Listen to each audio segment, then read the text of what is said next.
Hello दोस्तों।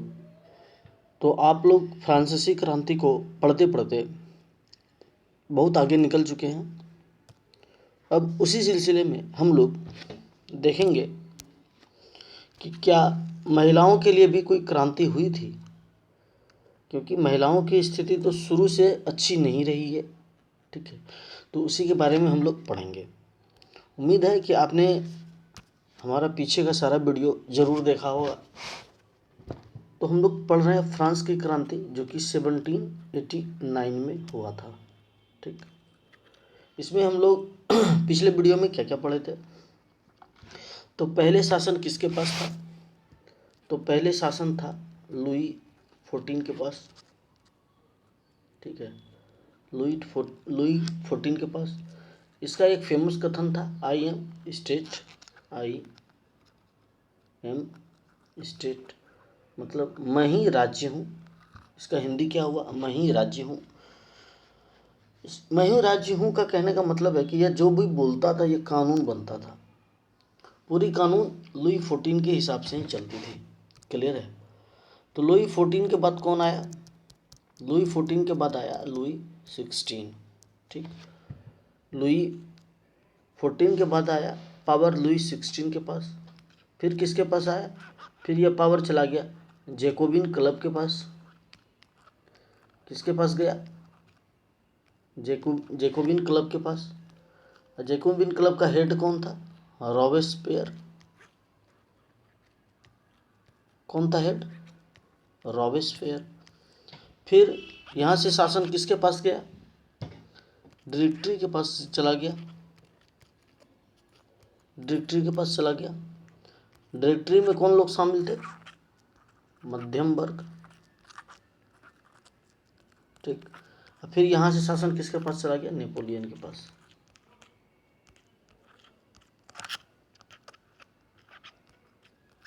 Clear है? यहाँ तक हम लोग पढ़ चुके थे। कोई समस्या? तो अब आगे पढ़ते हैं। आगे क्या कह रहा है?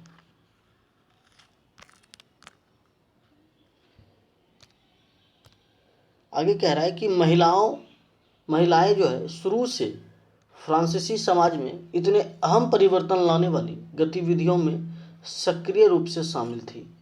मतलब फ्रांस के समाज में परिवर्तन लाने के लिए एक्टिव रूप से कौन थी? तो महिलाएं भी क्या थी? शामिल थी। उन्हें उम्मीद था कि किसको? महिला को। उन्हें उम्मीद थी कि उनकी भागीदारी क्रांतिकारी सरकार को उनका जीवन सुधारने हेतु ठोस कदम उठाने के लिए क्या करेगा? प्रेरित करेगा। वो इस फ्रांसीसी समाज में परिवर्तन लाने के लिए गतिविधियों में एक्टिव इसलिए थी कि उनका जो लाइफ स्टाइल था उसमें वो क्या चाहते थे कि कुछ सुधार हो जाए। इसीलिए वो महिलाएं सभी एक्टिव रूप से भाग लेती थी। कह रहा है कि तीन स्टेट्स आपको बताए थे। पहला में कौन था? पादरी। दूसरा में कौन था? कुलीन। और तीसरा में मध्यम वर्ग के लोग, जिसमें अमीर गरीब दोनों टाइप के लोग थे। तो कह रहा है कि तीसरे स्टेट्स की अधिक महिलाएं जीविका निर्वाह के लिए काम करती थी। ठीक, अपना जीवन यापन चलाने के लिए, अपने बाल बच्चों को पालने के लिए, अपने रोजी रोटी के लिए अधिकांश महिला किस स्टेट्स का बात हो रहा है? थर्ड स्टेट्स के बारे में बात हो रहा है कि वहाँ की जो महिला थी, मैक्सिमम महिला जीविका के लिए क्या करती थी? काम करती थी। वो काम किस प्रकार के थे? तो वे काम थे जैसे सिलाई और बुनाई का काम करना, आज भी लोग करते हैं। कपड़े की धुलाई करती थी। और क्या करती थी? बाज़ारों में फूल और सब्जियां बेचती थी। अथवा संपन्न घरेलों में क्या करती थी? काम करती थी। ठीक, जो पैसे वाले लोग थे वो क्या करते थे? काम करने के लिए रखते हैं, झाड़ू पोछा करने के लिए, खाना बनाने के लिए, तो वही लोग करती थी तीसरे स्टेट्स वाले लोग। तो क्या क्या काम करती थी? सिलाई बुनाई का काम करती थी, कपड़े धुलाई का काम करती थी, और बाज़ारों में फल फूल सब्जियां भी बेचती थी, और संपन्न घरेलू में काम भी करती थी। कह रहा है कि बहुत सारी महिलाएं वेश्यावृत्ति करती थी। ठीक, प्रोस्टिट्यूशन का काम करती थी। बहुत सारी महिलाएं वेश्यावृत्ति भी करती थी। ठीक, अधिकांश महिलाओं के पास पढ़ाई लिखाई तथा व्यावसायिक प्रशिक्षण के मौके नहीं थे। मतलब उनको टाइम नहीं दिया जाता था। किस लिए टाइम नहीं दिया जाता था? तो पढ़ाई लिखाई के लिए उनके पास उनको टाइम नहीं दिया जाता था। ठीक, महिलाओं के पास क्या था? पढ़ाई लिखाई तथा व्यावसायिक प्रशिक्षण के मौके नहीं थे। केवल कुलीनों की लड़कियां अथवा तीसरे स्टेट्स के धनी परिवार की लड़कियां ही कॉन्वेंट में पढ़ पाती थी। आज भी कॉन्वेंट स्कूल है, बहुत महंगा स्कूल होता है। इसके बाद उनकी शादी कर दी जाती थी। कह रहा है कि यह जो 3 स्टेट्स होता था, यहाँ पे पादरी, यहाँ पे कुलीन और यहाँ पे थर्ड स्टेट्स वाले, तो कह रहा है इसमें से जो रिच थे, जो पैसे वाले थे उसके, और यहाँ पे कुलीन, तो कह रहा है, क्या कह रहा है कि कुलीन परिवार की लड़कियां या तीसरे स्टेट्स में धनी परिवारों की लड़कियां ही कॉन्वेंट में पढ़ सकती थी। इसके बाद उसकी क्या कर दी जाती थी? मैरिज, शादी कर दी जाती थी। कामकाजी महिलाओं को अपने परिवार का पालन पोषण भी करना पड़ता था। मतलब जो महिला काम करती थी, जैसे सब्जी बेच रही है, कपड़े धो रही है, सिलाई बुनाई कर रही है, तो उनको क्या करना पड़ता था? अपने परिवार का पालन पोषण भी करना पड़ता था। जैसे खाना बनाना, बाहर से काम करके आती थी और घर में खाना भी बनाती थी, पानी भी लाती थी, लाइन लगाकर पावरोटी भी लाने जाती थी, और बच्चों को देख रेख आदि करना। उनकी मजदूरी पुरुषों की तुलना में कम थी। जबकि यहाँ पे मजदूरी, महिलाओं की मजदूरी पुरुषों की तुलना में मैक्सिमम होना चाहिए। इतना सारा काम करके पुरुष एक बार ऑफिस से आता है तो फिर वह काम करके आ जाता है, यह कहकर कि थक गए, सो जाता है। लेकिन महिलाएं क्या करती है? जो महिलाएं कामकाजी है, जो महिलाएं बाहर में काम करती है, वो बाहर और घर, वास्तविकता में वो 2 जगह काम करती है। एक जगह तो उनको मजदूरी मिलता है, लेकिन दूसरे जगह उनकी कामों की कोई गिनती नहीं है। ठीक है, तो उसी के बारे में बात हो रहा है कि वो बाहर के काम तो करती ही थी, घर के भी काम करती थी, घर का भी काम करती थी, और उनको जो है पैसा जो मिलता था वो पुरुष की तुलना में क्या था? बहुत ही कम। महिलाओं ने अपने हितों की हिमायत करने और उन पर चर्चा करने के लिए खुद के राजनीतिक क्लब शुरू किए और अखबार निकाले। महिलाओं को जब लगा कि उनके बारे में कोई बातचीत नहीं कर रहा है, तो उसके लिए उसने क्या किया? उन्होंने आवाज़ उठाया। आवाज़ किसे उठाया? तो एक राजनीतिक क्लब बना लिया, संगठन बना लिया। ठीक, और क्या किया? अखबार के माध्यम से अपनी बात रखने लगे। ठीक, लोगों तक पहुंचाने लगे। फ्रांस के विभिन्न नगरों में महिलाओं के लगभग 60 क्लब अस्तित्व में आए। तो स्टार्टिंग जब हुआ ये राजनीतिक क्लब का, पॉलिटिकल सोसाइटी का, तो महिलाओं के लगभग 60 क्लब अस्तित्व में क्या हो गए? आ गए। ठीक, उनमें उनमें जो थे, उनमें the society of revolutionary and Republican women सबसे मशहूर क्लब था। जैसे क्लब तो बहुत बना था, लेकिन जैकोबिन क्लब सबसे महत्वपूर्ण था ना। उसी तरह कह रहा है कि the society of revolutionary and Republican women सबसे मशहूर क्लब बना। क्लियर है? तो इसमें हम लोग क्या क्या पढ़े, एक ओवरव्यू कर देते हैं फिर से। तो 1946 में फ्रांस में महिला को क्या वोट देने का अधिकार प्राप्त कर दिया गया। उसके बाद बात हो रहा है कि एक महिला थी जिनका नाम था ओलंप द गूज। इनका टाइम पीरियड कब से कब तक था? 1748 से 1793 के बीच। ठीक है, क्लियर है यहाँ तक? तो इसमें क्या बोला गया, एक बार फिर से, ये इंपॉर्टेंट है इसीलिए इसको मैं एक बार फिर से रिपीट कर रहा हूँ। तो ओलंप द गूज जो थी, यह फ्रांस की राजनीतिक रूप में सक्रिय क्या थी? महिला थी। ठीक, एक्टिव थी।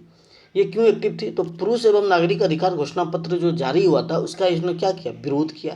काहे विरोध किया? तो इसमें महिला के बारे में मूलभूत अधिकार जो था वो क्या था? उससे वंचित रखा गया था, इसीलिए इन्होंने विरोध किया। तो किसने विरोध किया? ओलंप द गूज ने। ठीक है, विरोध किया। तो विरोध करने के बाद क्या होगा? तो क्या किया इन्होंने? 1791 में महिला एवं नागरिक अधिकार घोषणा पत्र खुद तैयार कर लिया। तैयार करके महारानी के पास और नेशनल असेंबली के सदस्यों के पास भेज दिया, और मांग करते हुए भेजा कि इस पर क्या किया जाए, कार्रवाई किया जाए कि महिला को क्यों वंचित किया गया है। उसके बाद कहता है कि सन 1793 में ओलंप द गूज ने महिला क्लबों को जबरदस्ती बंद कर देने के लिए जैकोबिन सरकार की क्या की आलोचना कर दी। और जैकोबिन का हेड कौन था? रॉबेस्पियर। आलोचना की जगह वो बर्दाश्त करेगा? बर्दाश्त नहीं करेगा। तो फिर क्या किया कि नेशनल कन्वेंशन के द्वारा उन पर देशद्रोह का मुकदमा चलाया गया। किन पर? ओलंप द गूज पर। ओलंप द गूज पर क्या किया गया? मुकदमा चला दिया गया। इसके तुरंत बाद उन्हें फांसी पर लटका दिया। जैसे ही मुकदमा चला उसके बाद क्या किया? उनको फांसी दे दिया गया। मामला खत्म। चलिए आगे देखते हैं। देखिए ओलंप द गूज जो थी, घोषणा पत्र मूलभूत अधिकार क्या क्या था? जो घोषणा पत्र था उसमें मूलभूत अधिकार क्या था? तो औरत कह रहा है कि औरत जो है जन्मना स्वतंत्र है और अधिकारों में पुरुष के समान है। इनका कहना है कि मेल और फीमेल क्या है? औरत पुरुष क्या है? सब बराबर है। सही बात है। और इनके अधिकार जो है पुरुष के समान होना चाहिए। सभी सरकारी संगठन का लक्ष्य पुरुष एवं महिलाओं के नैसर्गिक अधिकारों को संरक्षित करना है। ये अधिकार क्या क्या है? स्वतंत्रता, संपत्ति, सुरक्षा और सबसे बढ़कर शोषण के प्रति प्रतिरोध का अधिकार। ये बिल्कुल सही है। किसी भी महिला क्या पुरुष का भी शोषण नहीं होना चाहिए, ये गलत बात है। और सबको स्वतंत्रता मिलनी चाहिए, सबको संपत्ति और सबको सुरक्षा की गारंटी मिलनी चाहिए और सबको शोषण के विरुद्ध प्रतिरोध का अधिकार हो। ऐसा नहीं कि आप किसी का शोषण कर लीजिए, ये तो बिल्कुल गलत बात है। उसके बाद क्या कह रहा है कि समग्र संप्रभुता का स्रोत राष्ट्र में निहित होना चाहिए, जो पुरुष एवं महिलाओं के संग के सिवाय कुछ नहीं है। कानून सामान्य इच्छा की अभिव्यक्ति होनी चाहिए। सभी महिला एवं पुरुष नागरिकों का या तो व्यक्तिगत रूप से या उनके प्रतिनिधियों के माध्यम से विधि निर्माण में दखल होना चाहिए। यह सभी के लिए समान होना चाहिए। सभी महिला एवं पुरुष नागरिक अपनी योग्यता एवं प्रतिभा के बल पर समान रूप से एवं बिना किसी भेदभाव के हर तरह के समान सार्वजनिक के पद पर के हकदार हो। बिल्कुल सही। जो नॉलेज वाला है, जिसके पास योग्यता है, वो पद पर हो, चाहे वो फीमेल हो या मेल हो, औरत हो या पुरुष, सभी को यह अधिकार है। ठीक है। और कह रहा है 5वां पॉइंट क्या है? किसी भी महिला कोई भी महिला अपवाद नहीं है। ऐसा नहीं कि कोई महिला को आप अपवाद घोषित कर दीजिएगा। जैसे ये कुलीन का है या पादरी का है तो इसको मिलेगा और यह अगर मध्यम वर्ग का है, मतलब थर्ड स्टेट्स का है, तो इसको कुछ अधिकार नहीं मिलेगा। ऐसा नहीं होना चाहिए कि महिला अगर फर्स्ट सेकेंड थर्ड किसी में अगर महिला है तो सबको इक्वल मिलना चाहिए। कोई भी महिला अपवाद नहीं है। यह विधि सम्मत प्रक्रिया द्वारा अपराध ठहराई जा सकती है, गिरफ्तार और नज़रबंद की जा सकती है। पुरुषों की तरह महिलाओं भी इस कठोर कानून का क्या करेंगे? पालन करेंगे। यह ओलंप द गूज के बारे में बात हो रहा है, जो घोषणा पत्र उन्होंने तैयार किया था उसी के बारे में। देखिए बेकरी की दुकान पर कतार में महिलाएं, बेकरी जहाँ पावरोटी मिलता था उसके बारे में स्रोत, ये सब आप पढ़ लीजिएगा। ठीक है, कोई इम्पोर्टेंट नहीं है वो सब। तो हम लोग क्या देखें इसमें, अध्याय 4 में हम लोग क्या क्या पढ़ें कि महिला के बारे में पढ़ें कि उनकी क्या क्या स्थिति थी, थर्ड स्टेट्स की महिलाएं क्या क्या करती थी। सिलाई बुनाई का काम करती थी, कपड़े धोती थी, वेश्यावृत्ति करती थी, बाहर का काम करने के बाद घर में भी आती थी। और कॉन्वेंट में किसको पढ़ने का अधिकार था? तो कुलीन की लड़कियों को, या तीसरे स्टेट्स में जो धनी वर्ग के थे उनको ही अधिकार था। महिलाएं बाहर का काम करने के बाद जब घर आती थी तो खाना पकाना पड़ता था, परोटी के लिए लाइन में लगना पड़ता था, बच्चे को भी देखना पड़ता था, और फिर भी उनकी मजदूरी क्या थी? पुरुष से कम थी। महिला इसी अधिकार के लिए महिला क्या करेगी? आंदोलन करेगी। फ्रांस में राजनीतिक क्लब स्टार्ट करेगी और यह क्लब कितना बन जाएगा? देखते देखते 60 क्लब अस्तित्व में आ जाएगा। और जो 60 क्लब अस्तित्व में आएगा तो उनमें सबसे महत्वपूर्ण क्लब कौन सा होगा? सबसे महत्वपूर्ण क्लब होगा the society of revolutionary and Republican women. ठीक है, इसकी क्या मांग होगी? महिला को पुरुष के समान अधिकार मिलना चाहिए। और 1791 के संविधान में क्या किया था? महिला को निष्क्रिय नागरिक घोषित कर दिया था, मतलब वह वोट नहीं देती थी। ठीक है, उनका क्या मानना था कि सरकारी हितों का प्रतिनिधित्व तभी होगा जब फीमेल भी उसमें पार्टिसिपेट करेगी। ठीक है, यही सब बात हुआ। यहाँ तक उम्मीद है कि आपने पढ़ लिया होगा। और एक क्वेश्चन, बहुत इंपॉर्टेंट क्वेश्चन है, ठीक है, इसको ध्यान रखना है आपको। इसको क्या करना है, ध्यान रखना है। क्वेश्चन आएगा कि फ्रांस में महिलाओं को वोट देने का अधिकार कब प्राप्त हुआ। फ्रांस में महिला को वोटिंग का अधिकार कब प्राप्त हुआ, तो 1946 में। यह आपको याद रखना है। 1946 में फ्रांस की महिला को क्या हुआ, वोट देने का अधिकार प्राप्त हुआ। यहाँ तक क्लियर है। उसके बाद हम क्या पढ़े, तो उसके बाद हम लोग पढ़े एक क्रांतिकारी महिला के बारे में, एक क्रांतिकारी महिला के बारे में, ठीक है। उनका क्या नाम था, ओलंप द गूस। उनका क्या नाम था, ओलंप द गूज।